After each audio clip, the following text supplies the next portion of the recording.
Wau sampun dipun ngajeni dening panjenenganipun Habib Syekh Babud bahwasanya keutamaan salat bagi umatnya Nabi Muhammad SAW, yang mana salat ini kelak di akhirat yang dihisab pertama kali.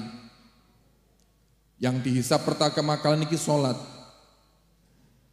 Jadi kalau kita gambarkan, mungkin amal-amal kita yang lain belepotan, kurang ikhlas, kurang bisa khusyuk, kurang bisa hadir hati kita. Tapi insya Allah kalau kita sholat istiqomah, gak pernah kodok, syariatnya terpenuhi, rukun sholatnya, syarat sholatnya semuanya terpenuhi dan istiqomah, insya Allah hisab kita nanti ringan di sisi Allah Subhanahu Wa Taala. Amin. Para bapak, para ibu yang kangge muliakan. Zaman sekarang niki nyuwun sewu panjenengan niki gadah sosmed mboten Bu? Gadah sosmed Instagram, TikTok, YouTube gadah mboten? Tidak salahnya panjenengan follow beliau Habib Syekh, di follow. Mosok mboten semprap IG ne mosok. Semprap mboten? Mangke dipadosi. Terus beliau niki membuka tanya jawab ngoten piye? Tanya jawab masalah fikih atau seputar keagamaan. Nah, panjenengan harus bertanya masalah agama, fikih ataupun sebagainya pada ahlinya. Pada zaman sekarang ini banyak orang berbicara agama, mohon maaf, sumber ilmunya tidak jelas. Sumber ilmunya bisa dikatakan orang ini mempunyai sumber ilmu jelas atau tidak jelas, gampang. Dulu mondoknya di mana? Gurunya siapa? Niki penting. Namanya sanad. Napa? Sanad atau mata rantai keilmuan, yang mana itu identitas seorang ulama. Pasti man lahu syekhun. Ulama itu pasti punya gurunya. Punya guru. Jadi mohon maaf, Habib Syekh ceramah dakwah dimanapun, kulo juga ceramah dakwah dimanapun, itu mempunyai pikiran tidak murni dari kita sendiri, tapi ikut kepada gurunya. Paham dereng? Dereng paham nggih? Terus nopo ingkang kula bawaaken kalian Habib Syekh, kula para habaib, para kiai, niku ketika mengajarkan ilmu agama tidak berlandaskan hasil pikiran dia sendiri, tidak. Tapi dari gurunya. Dari gurunya. Gurunya juga seperti itu. Mengajarkan ilmu agamanya dari gurunya yang punya gurunya juga, dari gurunya juga yang punya gurunya juga, dan terus sampai kepada Nabi Muhammad SAW. Jadi ilmu agama itu menurut Nabi Muhammad SAW, bukan menurut versi kita. Understand? Yes, ngoten mosok nggih. Understand? Nggih, paham. Allahumma sholli ala sayyidina Muhammad. Jadi kita paham. Zaman sekarang apalagi di sosial media banyak berita-berita yang enggak penting. Leres mboten? Berita-berita yang valid kebenarannya masih diragukan. Leres mboten? Masih beritanya perselingkuhan lah. Enten mboten? Beritanya artis ini seperti inilah. Beritanya berbuat seperti ini. Judulnya seakan-akan menggambarkan isi berita seperti itu. Langsung tampil berita seperti ini. Oh ini gara-gara si fulan, ini gara-gara si fulan. Kita sudah mendonorkan komentar kita. Oh gara-gara si fulan, gara-gara si fulan. Ternyata beritanya hoax. Naudzubillah. Kinten-kinten kita tercatat dosa mboten. Karena sudah mengomentari bukan pada kenyataan. Lah, di zaman seperti itu, kabar-kabar yang gak jelas, masya Allah, maka jaga putra putri kita, dijaga saestu. Nyun sewu bapak-bapak, ibu-ibu, putra putri kita zaman saat niki nyun sewu. Mungkin tontonannya kartun, nggih kartun 3 dimensi lucu, tapi tidak mendidik. Leres mboten? Kartun tapi ucapannya gak baik. Kartun mengajarkan kesetaraan sama orang tua, tidak mau mencium tangannya, tidak mau takdim kepada guru, kiai, habaib, gak mau. Alasannya sesama manusia. dan sebagainya dan sebagainya. Niki harus kita bentengi para bapak, para ibu, khususnya keluarga-keluarga kita. Allahumma sholli ala sayyidina Muhammad. Dan juga saya akan menyampaikan bahwasannya kita ini hidup di zaman sekarang yang penting yakin. Yang penting apa? Yakin itu ada 3 tingkatan. Yang pertama hakul yakin, yang kedua ainul yakin, yang ketiga ilmul yakin. Yang pertama, yang paling mendasar nih gambarannya ngeten nyun sewu. Panjenengan nate panjenengan semerap Ka'bah mboten? Semerap Ka'bah mboten? Kota ireng niku lho. Kota ireng gede, sanes kota amal tapi sanes speaker sanes. Kota ireng gede Ka'bah. Percados mboten? Pun nate haji utawa umroh? Tapi yakin jenengan? Loh kok yakin? Padahal belum pernah haji sama umroh, kok yakin? Karena apa? Karena mendapatkan informasi yang tidak terbantahkan. Entah itu berita, entah itu kata orang-orang yang sudah pernah haji, mayoritas orang yang sudah pernah haji atau umroh. Jelas ada Ka'bah wujud. Saya yakin di Mekah ada Ka'bah. Loh, kamu belum lihat? Belum pernah ke sana? Belum. Tapi saya yakin di sana ada Ka'bah. Berkat informasi-informasi yang tidak terbantahkan oleh mayoritas orang yang tidak mungkin berbohong. Itu namanya ilmul yakin. Napa? Ya pun mugi-mugi engkang dereng umrah atau haji mugi-mugi dimudahkan oleh Allah Subhanahu wa taala, diberangkatkan oleh Allah Subhanahu wa taala. Kalaupun tidak ditakdirkan oleh Allah untuk haji, mugi-mugi dicatat amal kita menjadi haji mabrur. Amin. Lah niku ilmul yakin. Kita yakin bahwasanya di Mekah ada Ka'bah, padahal kita tidak tahu, belum ke sana, belum pernah megang, tapi yakin. Berarti ada informasi yang tidak terbantahkan, di sana ada Ka'bah. Itu namanya ilmu yakin. Ini peringkat yakin yang pertama. Dan yang kedua, napa wau? Napa? Ainul yakin. Napa? Ainul yakin ini keyakinan yang lebih meningkat daripada ilmu yakin. Karena apa? Langsung melihat dengan mata kepala sendiri. Terus misalkan panjenengan ditanya, Bu, Pak, panjenengan semprap Ka'bah mboten? Yakin enten Ka'bah? Yakinlah. Loh kok yakin? Wong saya melihat sendiri di Mekah kok. Wong saya melihat langsung ada Ka'bah. Di Mekah saya lihat sendiri, loh, yakinnya meningkat menjadi ainul yakin. Dan yang paling tinggi derajatnya yakni hakul yakin. Apa? Hakul yakin ini tidak hanya memandang, tidak hanya melihat, tapi memegang Ka'bah tersebut. Jadi ditanya, Pak jenengan yakin enten Ka'bah? Yo yakinlah. Loh, kok yakin? Loh nggih jelas napa? Kula nate demek dhewe kok. Apa meneh zaman sakniki kula nate selfie di depan Ka'bah kok. Nah, seperti itulah. Jadi kita zaman sekarang ini penting yakin dengan para kiai, para habaib yang mempunyai keilmuan sampai kepada Nabi Muhammad SAW.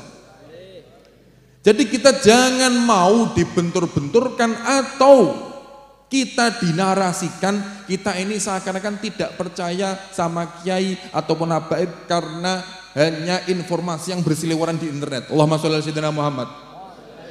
Contoh mawon. Panjenengan paham artinya Al-Qur'an mboten? Paham. Lu kita kan katanya umat Islam, betul? Kitab kita Al-Qur'an, betul? Tapi kok nggak paham Al-Qur'an? Terus pripun? Pripun Bib? Terus bagaimana kita katanya rujukan kita Quran? Katanya rujukan kita hadis Nabi.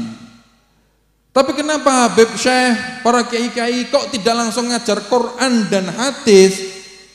Alasannya kenapa? Karena Quran dan hadis ini terlalu tinggi bagi kita-kita yang awam. Paham dereng? Kita langsung dicekoki Quran, hadis, waduh, berat hadirin. Kita langsung diperintahkan untuk memahami dawuh Kanjeng Nabi yang mana kita terpaut 1400 tahun dengan Kanjeng Nabi Muhammad SAW. Harus memahami secara teks hadis Kanjeng Nabi sama Quran, waduh ya sulit. Terus solusinya bagaimana supaya kita ini tetap memahami Quran dan hadis? Tidak ada cara lain melainkan lewat lisannya para ulama. Paham dereng? Terus engkang didawuhkan Habib Syekh tadi kitab Takriratus Sadidah begini. Itu semuanya dawuh-dawuh ulama yang mana ada tendensinya pada hadis Nabi Muhammad SAW dan Quran yang mana itu dikumpulkan oleh para ulama berijtihad memutuskan ini manhajnya, ini mazhabnya, intinin dari ulama. Paham dereng?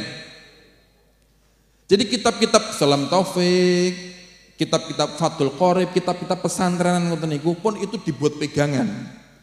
Karena kita yakin kita sendiri nggak mampu memahami Quran, hadis tanpa melalui dawuh-dawuh ulama. Dan itu ciri khas Islam di Nusantara ini, kiai-kiai kita, masyayikh-masyayikh kita, entah ulama dari Nahdlatul Ulama, dari masyayikh-masyayikh Yaman, entah apapun itu, semuanya merujuk kepada ulama-ulama. Imam Ghazali radhiyallahu anhu, Imam Jalaluddin As-Suyuti di Pondok Lirboyo niku kebanyakan kitab niku rujukannya Imam Jalaluddin As-Suyuti rahimahullah taala. Jadi kita jangan mudah nyun sewu, mohon maaf. Kadang-kadang kita beramal, kita membuat maulidan Nabi Muhammad SAW, terus kita membuat tahlilan, yasinan, manakipan, hol, napa malih mriki? Tasyakuran nggih. Selamatan. Nah, itu semuanya adat-adat, kebiasaan, budaya yang tidak menabrak syariat Nabi Muhammad SAW diteruskan, dilanjutkan, dilanggengkan. Setuju mboten? Selama adat atau budaya tidak menabrak syariatnya Nabi Muhammad SAW dan tidak ada keharuman di dalamnya, dilanggengkan, mboten masalah. Jadi kita niki kadang-kadang nyon sewu dikatakan itu enggak ada dalilnya. Oh, ngoten niku. Itu enggak ada dalilnya itu enggak ada hadisnya. Enten tiyang ngoten niku jenengan langsung laporaken Habib Syekh mawon. Bib niki tolong diatasi Bib enten. Ngoten nggih. Jadi kita niku dinarasikan seakan-akan amalan kita, kebiasaan kita, keistiqomahan kita diragukan. Enggak ada dalilnya, enggak ada dasarnya. Kalau kita bingung menjawabnya, tanyakan kepada ahlinya. Tanyakan kepada ahlinya, pun kita taslim mawon kepada beliau-beliau yang mempunyai sanad keilmuan kepada Nabi Muhammad sallallahu alaihi wasallam. Sallallahu Nabi Muhammad. Lah, pokoknya kalau kita derek ahli pun aman kok saestu. Kita niki nyun sewu orang awam niki nggih. Awam tapi mengakui keawamannya lebih baik daripada orang alim yang mengaku dirinya alim. Naudzubillah. Lebih baik kita awam, kalau niki mboten paham ilmu hadis Quran, mboten paham. Terus pripun solusine? Kulon dari Imam Ghazali pun. Kulon dari Imam Jalaluddin As-Suyuti, Imam Junaidi Al-Baghdadi, kulon dari beliau-beliau pun. Beliau-beliau guru-guru ilmu ulama-ulama kiai-kiai Nusantara, kulon dari beliau pun. Waduh, kalau mikir hadis niki pun, waduh, enggak kuat kalau enggak paham niki. Bahasa Arab mohon kadang-kadang ya rodok bingung diterjemahne. Nggih mboten. Terus kita niku derek ulama hakikatnya, kita derek Kanjeng Nabi Muhammad sallallahu alaihi wasallam. Maka dawuh dari beliau tadi, khilaful ulama rahmatun. Perbedaan pendapat ulama itu rahmat bagi umat Nabi Muhammad sallallahu alaihi wasallam. Nyun sewu, kulo kalih panjenengan sedanten mungkin perbedaan pendapat mboten masalah kok, saestu. Jenengan condong niki, kulo condong niki, terus berbeda. Bukan berarti kita berbenturan terus dimusuhi. Niku yang diharamkan oleh Allah Subhanahu wa taala. Yang bermusuhan itu loh yang diharamkan, jangan. Kita jangan pernah merasa kita lebih baik daripada orang lain. Naudzubillah. Iblis. Jangan kenal iblis betul. Dereng kenal nggih? Karena nomor WA-ne betul jenengan. Iblis niku zaman dahulu petinggi para malaikat. Iblis niku soleh luar biasa lho Pak, nyun sewu Pak. Kita niki badhe nggih nek apa-apa nih kali sinten Pak Iblis.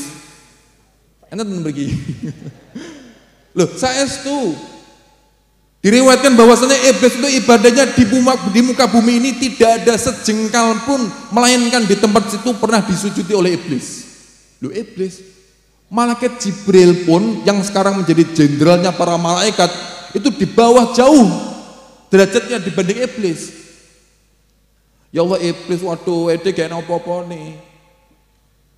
Iblis gak pernah maksiat, taat terus, gak pernah maksiat, taat terus. Tapi masalahnya di sini, ketika iblis diperintahkan oleh Allah Subhanahu Wa Taala, iblis hormati Nabi Adam, sujudlah pada Nabi Adam alaihissalam. Di situ mulai bermasalah karena apa? Ana khairum minhu, saya ini lebih baik daripada Nabi Adam.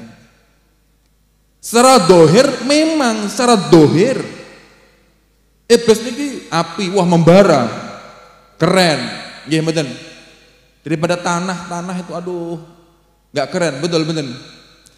Tapi di situ laknat Allah Subhanahu Wa turun karena apa? Karena ada kesombongan. Paham dereng?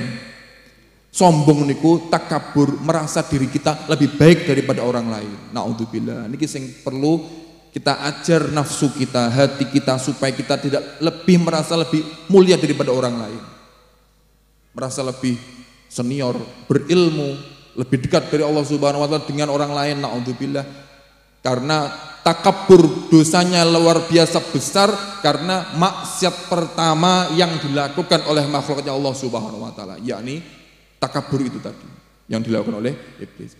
Iblis yang dulu ibadahnya luar biasa, nggak pernah maksiat, taat totalitas kepada Allah Subhanahu Wa Taala, langsung derajatnya dilaknat selama-lamanya karena apa? Ada kesombongan. Sombong nih loh. Loh, kita saja sama anak kita nggak boleh sombong loh, mohon maaf, saestu.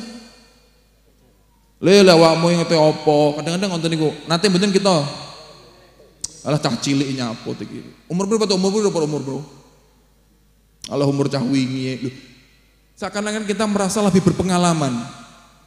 Seakan-akan kita merasa lebih mengetahui keadaan, padahal belum tentu hadirin napa malih zaman sakniki cah cilik-cilik pinter-pinter, leres mboten? Waduh, cah cilik-cilik paham YouTube lah, TikTok lah, cara ini mengcoding ini, AI, artificial intelligence dan sebagainya. Kita orang tua kalau tidak mengikuti seperti itu, waduh. Dan ini pepeling kita sedanten, jangan ada perasaan lebih baik kita kepada orang lain. Bentuknya apapun, mboten pareng saestu. Dilihat ras, keturunan, gak jaminan kita di sisi Allah Subhanahu Wa Taala saestu. Sayyidina Salman Al-Farisi radhiyallahu anhu. Amin. Nate mireng mboten jenengan asma Salman Al-Farisi. Nate temri wonten nama Pak Salman wonten mboten? Wonten nggih? Salman Al-Farisi, beliau sahabat Nabi Muhammad sallallahu alaihi wasallam. Yang mana Rasulullah ketika berperang, Sayyidina Salman, sahabat Salman ini mempunyai ide cemerlang. Membuat napa nika? Parit nih. Dan membuat ide cemerlang untuk mendukung misi dakwahnya Rasulullah sallallahu alaihi wasallam. Sayyidina Salman bukan orang Arab, bukan orang dari keturunan baik, bukan, mohon maaf. Tapi dari keturunan orang yang menyembah api, ya Allah, Majusi. Panjenengan paham Majusi mboten? Majusi niku orang-orang yang orang jahiliyah yang menyembah api, Majusi. Lah, sahabat Salman itu dari keturunan seperti itu.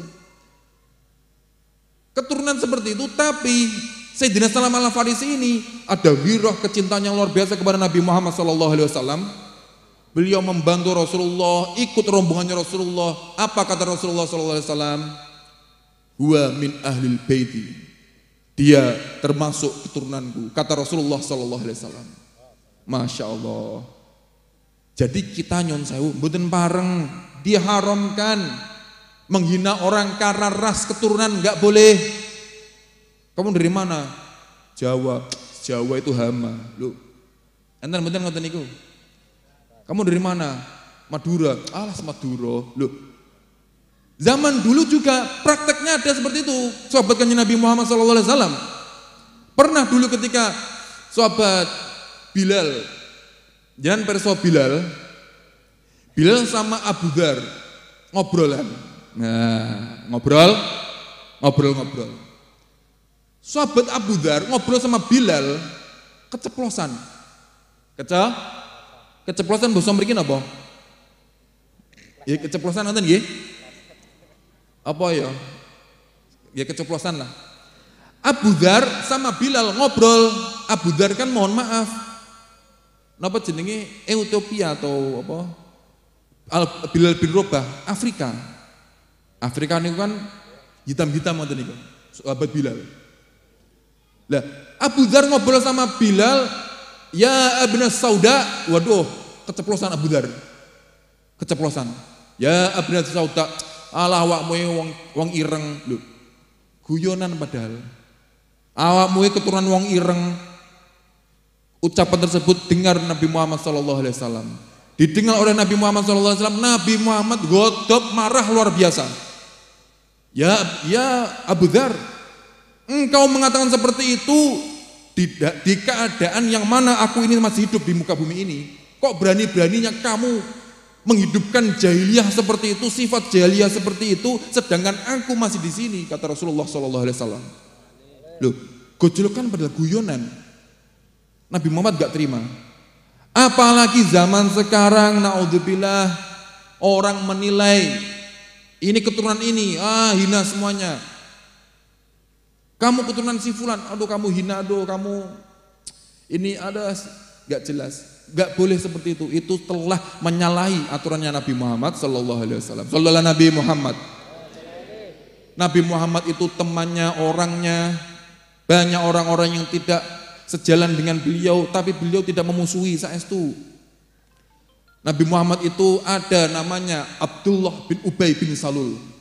Abdullah bin Ubay bin Salul itu orang munafiknya, petinggi munafik, kata Rasulullah. Orang-orang juga sudah tahu Abdullah bin Ubay bin Salul ini orang yang tidak baik, ini orang munafik, ikut kanjeng Nabi cuman pura-pura saja. Ingin pura-pura saja. Tapi kata para sahabat, ya Rasulullah, orang ini enggak baik. Orang ini merencanakan sesuatu yang enggak baik. Ayo kita bunuh saja, kata para sahabat. Kata Rasulullah sallallahu alaihi wasallam, jangan. Ketika kita melakukan kekerasan kepada orang seperti itu, nanti akan mendatangkan fitnah yang lebih besar lagi dari Allah Subhanahu wa taala. Loh, Rasulullah mengetahui orang ini orang enggak baik loh.